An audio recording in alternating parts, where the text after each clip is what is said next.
हज बैतुल्ला को जाने के लिए भारत सरकार द्वारा हज कमेटी के तत्वाधान में आवेदन प्रक्रिया की जाती है और इस आवेदन प्रक्रिया के बाद आवेदन मंजूर हो जाने के उपरांत जायरीन हज के लिए जाते हैं। हज यात्रा 2021 के लिए भारत सरकार द्वारा आज़मीन हज के लिए आवेदन प्रक्रिया को शुरू कराया गया, जिसमें पूरे भारत से आवेदन प्रक्रिया की गई। अगर हम मुरादाबाद की बात करें तो मुरादाबाद में हज पर जाने वालों की संख्या इस बार 260 का आंकड़ा भी पार नहीं कर सकी। वहीं नगर पंचायत पागबड़ा की अगर हम बात करें तो पागबड़ा नगर पंचायत में इस बार आंकड़ा अव्वल तक भी नहीं पहुंच पाया। इस बार शून्य पर सिमट कर रह गया है, जो हैरान कर देने से कम नहीं।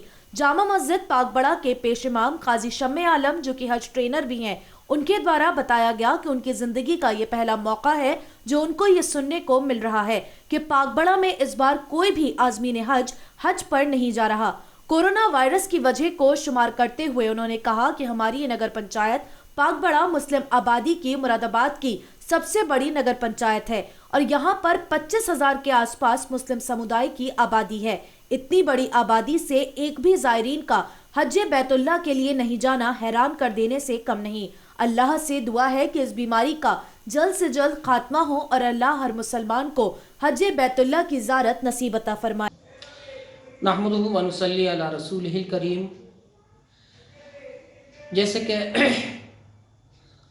हम सभी को मालूम है कि कोरोना एक आलमी वबा, जिसकी वजह से गुज़िश्ता 2020 में लोगों ने हज के आवेदन किए, लेकिन हज को 2020 में मुलतवी कर दिया गया था। अब बात करें 2021 के हज की, तो इस बार जैसे कि हम उत्तर प्रदेश की बात करें तो यहाँ उत्तर प्रदेश में गुज़िश्ता सालों की अगर बात करें तो 28,000 से कहीं ज़ायद लोगों ने दरख्वास्त लगाई थी, जिसमें कोटा मिला था हमारा लगभग 32,000 का। लेकिन कोरोना वायरस की वजह से अगर हम उत्तर प्रदेश की बात करें तो उत्तर प्रदेश में 2021 हज के लिए हज कमेटी ऑफ इंडिया ने 7 नवंबर से और 10 दिसंबर की तारीख़ निर्धारित की थी। उसके बाद में फिर 10 दिसंबर से लेकर यानी 10 दिसंबर 2000 से लेकर फिर एक माह और बढ़ाया गया, जिसमें कि तारीख़ कर दी गई 10 दिसंबर से 10 जनवरी 2021। लेकिन अगर हम बात करें इन 2 माह में जो यहाँ उत्तर प्रदेश में आवेदन किए गए हैं वो ओनली 6,500 के लगभग आवेदन किए गए हैं। मुरादाबाद की क्या स्थिति है? और अगर हम मुरादाबाद की बात करें तो ये हमारा विराज सिटी शहर मुरादाबाद, काफ़ी तादाद में लोग यहाँ पर हज के आवेदन किया करते थे। अगर गुज़िश्ता सालों की बात करें तो कहीं 3,000 से ज़्यादा लोग हज के आवेदन शहर मुरादाबाद से किया करते थे। लेकिन इस साल कोरोना वायरस की वजह कह लो या दूसरे रीज़न कहे जाएं, जिसकी वजह से सिर्फ मुरादाबाद से लगभग 265 आज़मीन हज की दरख्वास्त लगाई गई। हजरत, आप हज ट्रेनर हैं और पागबड़ा में हज की ट्रेनिंग देते हैं। पागबड़ा एक बहुत बड़ी बस्ती है, तो इस बार पागबड़े का क्या रहा? अगर पागबड़ा बस्ती की बात की जाए तो लगभग मेरी उम्र भी लगभग 45 साल के लगभग है, लेकिन मैंने और भी लोगों से मालूम किया जो बुज़ुर्ग हैं, क्या पागबड़े में कभी ऐसे हालात आए हैं जो लोगों ने दरख्वास्त पागबड़े से न लगाई हो। तो मैं इसको कहूँगा कि पागबड़े में इस साल कोई भी किसी भी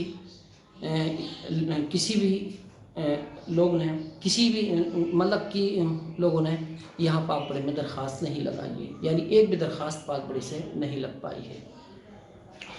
और गुज़िश्ता सालों में जैसा हम बात करें तो हमारे बुज़ुर्गों से हमने सुना है कि यहाँ कभी ऐसे हालात कभी बन करके नहीं आए हैं।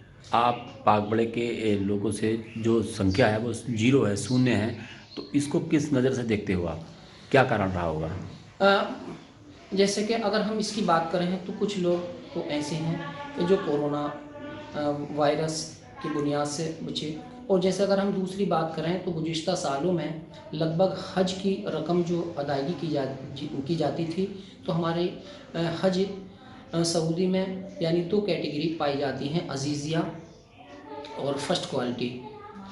تو اب فرسٹ میں لگ بھگ 2,90,000 کا لگ بھگ خرچ ہوتا تھا اور عزیزیہ میں لگ بھگ 2.5 لاکھ کا خرچ ہوتا تھا، لیکن اس سال حج کمیٹی آف انڈیا کی طرف سے جو اعلان کیا گیا ہے وہ لگ بھگ 3.5 لاکھ کا اعلان کیا گیا ہے، تو کچھ لوگ اس وجہ سے بھی رک پائے ہیں۔ دوسرا ریزن اس کا یہ بھی رہا ہے کہ جیسے چھوٹے بچے یا ہمارے بزرگ، اور اگر ہم ہندوستان کی بات کریں تو ہندوستان سے زیادہ تر لوگ بوڑھے ہی حج کو جاتے ہیں، زیادہ تر اگر بات کریں تب ہم تو حج کمیٹی آف انڈیا کی طرف سے جو حکم نامہ جاری کیا گیا ہے کہ 18 سال سے نیچے کا بچہ نہیں جائے گا اور 65 سال سے اوپر کے بزرگ حج پر نہیں جا پائیں گے، تو اس وجہ سے بھی لوگ حج کے سے رکے ہیں۔ کیا کہنا چاہتے ہیں اس کو لے کر کے، آپ اپنے نظر سے کیا کہنا؟ میں آنے والے وقتوں میں تو یہ کہوں گا کہ جن لوگوں پر حج اللہ سبحانہ و تعالیٰ نے حج فرض کیا ہے، اگر بھلی سے قیمت زیادہ ہو جائے، پیسے زیادہ ہو جائیں، لیکن جن لوگوں کو اللہ تبارک و تعالیٰ نے پیسہ دیا ہے ان کو چاہیے کہ وہ حج کے فریضے کو انجام ضرور دیں۔ آنے والے وقت کا کچھ پتہ نہیں کہ کب انسان کی موت واقع ہو جائے، اور اللہ نے جو فرض کیا ہے، اللہ نے جو پیسہ دیا ہے، کہیں ایسا نہ ہو کہ ہم اس فرض سے محروم رہ جائیں۔ میں اللہ تبارک و تعالیٰ سے دعا کروں گا کہ خالق کائنات اپنے حبیب مصطفیٰ جان رحمت صلی اللہ علیہ وسلم کے صدقے میں ہمارے اس ملک وطن عزیز پر اپنا خاص فضل و کرم فرمائے۔